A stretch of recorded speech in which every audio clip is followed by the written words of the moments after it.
I want to say Owl City, but I think I need to set you up, Adam, by saying you're just one dude, you know?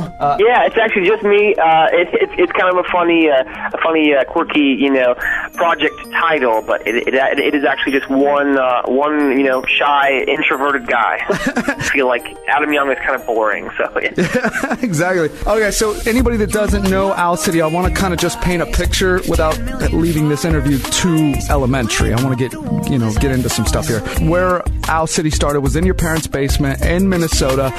You were one of the first, I think, that really hit it big using MySpace back in the day as a tool to get noticed. This was all while you were struggling with being an insomniac, correct? Yes.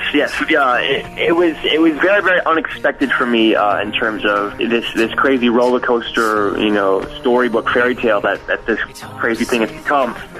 But yeah, just started writing music kind of out of boredom, kind of as my escape from the everyday mundane. Back in my parents' basement, a few songs wound up on MySpace when MySpace was booming, right? And that for whatever reason started to connect with people in ways that I never imagined. So here we are today. It's been a whirlwind. Well, the first time I heard your name, I was doing an interview with David Crowder, and I said, "What's the one name in your iPod that would show up that would surprise me the most?" And he said, "Owl City," and I said, "Is that a band?" And then all of a sudden, Fireflies, all this stuff took off. But Crowder was the first one that dropped your name to me. So very cool. Wow, that's an honor. Yeah, he was all about you. New CD from Owl City came out early July called All Things Bright and Beautiful. We're going to play Galaxies in just a second. Let me just hit one question real quick.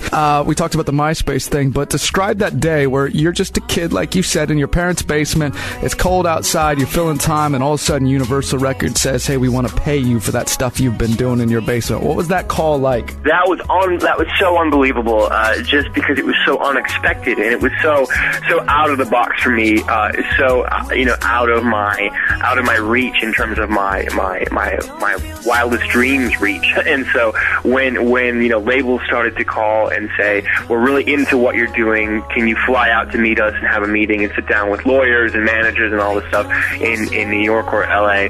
At that point in time, I'd never even been on an airplane, so here's this shy kid from the middle of nowhere, very, very naive, very, very taken aback by all this craziness. I remember saying, basically hitting my knees and saying, "God, just tell me what you want me to do, because I'm not really sure where to go, but I know this is kind of, from you. I know that I'm, kind of supposed to be here. I feel very called to be here. So you just take the lead, God, and tell me what I'm supposed to do."